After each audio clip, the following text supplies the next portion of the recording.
नाज़रीन इबरत न्यूज़ सां गॾु मां अदनान शेख। मां हिन वक़्तु मौजूदु आहे थर्मल जे वेझो जेकी गाड़ी पुल छॾी वेंदी आहे। पुराणे सखर जा रिहायशी आहिनि जेके सराफ़ा एहतिजाज करे इन रोड के मुकम्मल तौर ते बंदि करे चुकिया आहिनि। अचो त उन्हनि खां पुछूं था हे एहतिजाज जेको करनि था उहो वजह छा आहे जो एहतिजाज करनि था। सर वजह इहा ई आहे त हिकु 7 सालनि खां तक़रीबन 10-12 सालनि खां इहो मुसलसल असांजे पाड़े में पाणी ड्रेनेज सिस्टम कोन थी वियो आहे। हेॾो ख़र्बे रुपया लाइन पाइप लाइन छॾियो, उनजो बि रद्द कुझु बि न थियो। उनजो रिज़ल्ट बिल्कुलु सिफ़ा ज़ीरो हुयो। ऐं ॿी त इहा ॻाल्हि आहे त हिन खे बार बार सम्झायो थो वञे त पाणी जी जेको आहे ड्रेनेज सिस्टम जो मरम्मत करायो। मरम्मत त परे ई ॻाल्हि आहे, हिन खे का तकलीफ़ न आहे। म्यूनसिपल अम्यूनिटी पूरो अमलो गुम लॻो पियो आहे, गाइब लॻो पियो आहे। ऐं मथां वरी मेयर साहब जी हिकिड़ी स्टेटमेंट इहा थिए थी त सखर जेकी बि आहे उहो कच्ची आबादी आहे। मूंखे सम्झ में नथी अचे कच्ची आबादी कहिड़े हिसाब सां। घंटाघर ते पाणी बीठो आहे उहा कच्ची आबादी थी वई, टांगा स्टैंड ते पाणी बीठो आहे कच्ची आबादी थी वई, हैदरी मस्जिद ते पाणी बीठो आहे कच्ची आबादी थी वई, शालीमार ते पाणी बीठो आहे कच्ची आबादी, पुराणे सखर वसपुर मोला में पाणी बीठो आहे कच्ची आबादी। इहो काथों ई कॉमन सेंस आहे, मूंखे सम्झ में नथी। अगरि इहा कच्ची आबादी आहे त उहो कंहिंजे वोटनि ते इलेक्शन तूं वेही खटी आहे अची करे। भरे महिरबानी असांजी इल्तिजा इहा आहे त मेयर खे हिन ॻाल्हि जा पंहिंजा लफ़्ज़ वापसि था वञनि ऐं हिन ॻाल्हि ते माफ़ी वठणु घुरिजे। जेकी 2022 में तव्हां बारिश ॾिठी, 2022 में बारिश पई, उन में हिननि खे सॼी 5 ॾींहं बारिश पई, महीनो हिते पाणी हले पियो।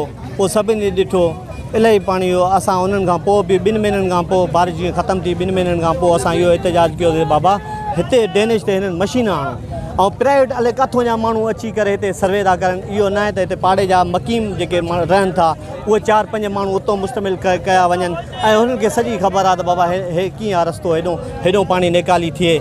उहा हिननि खे सम्झ में नथी अचे। हिननि जा ॿाहिरियां जेके चेयरमैन आहिनि वाइस चेयरमैन उन्हनि जा वाठा अची हिते विज़िट करे हलिया था वञनि, उहो बि अध राति जो। आस्ते बिस्मिल्लाहिर्रहमानिर्रहीम। जीअं तव्हां सभिनी खे ख़बर आहे त हिन वक़्तु असीं सखर जे पुराणे सखर थर्मल पुल वटि मौजूदु आहियूं ऐं हिते गुज़िरियल 50 साल खां पीपल्स पार्टी जी हुकूमत आहे ऐं हर भेरे जॾहिं बि 5 मिंटनि जी बारिश थिए थी पुराणो सखर बुॾे थो।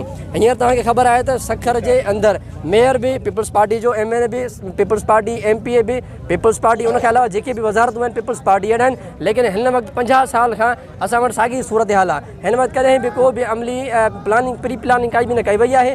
जॾहिं बि 5 मिंटनि जी बरसाति थिए थी असांजे गलियुनि में, घरनि में ऐं ॿाहिरि सड़कनि ते हमेशह हिते पाणी मौजूदु थिए थो ऐं मुसलसल 10 खां 15 ॾींहं 6 खां 7 फुट पाणी बीहे थो। माण्हुनि जूं जॻहियूं, असांजूं जॻहियूं ऐं कंहिंखे काफ़ी जेका लखें ऐं करोड़नि जा नुक़सान थी चुका आहिनि। असांजो इंतज़ामिया खे मुतालबो इहो आहे त जल्द अज सां मसलो हल कयो वञे। बिस्मिल्लाहिर्रहमानिर्रहीम। देखें, क्लाइमेट चेंज पूरी दुनिया को अफेक्ट कर रहा है और पूरी दुनिया में परेशानी है और हमने इस चीज़ के लिए पूरा प्लान किया है। अभी यहाँ पे आज एक एहतजाज था, मैं वहाँ पे भी था और आप लोगों को भी बताऊँ कि इंशाअल्लाह ताला ये जो पुराने सखर का इशू है ये विदिन 20 डेज़ रिजॉल्व हो जाएगा। हमने मेगा स्कीम्स ना सिर्फ डिज़ाइन करवाई हैं, अप्रूव कराई हैं। पूरे सखर शहर का ड्रेनेज का जितना इशू है उसका जो ऑपरेशन 6 महीने के अंदर आप देखेंगे तमाम अपग्रेड हो जाएगा। और आज की मेरी तारीख नोट कर लें, 2 साल के अंदर हम सखर से ड्रेनेज के तमाम इश्यूज को 100% काबू पा लेंगे। हिन एहतिजाज में सखर में दिलासा ॾेई करे हे एहतिजाज त ख़तमु कराए छॾियो आहे।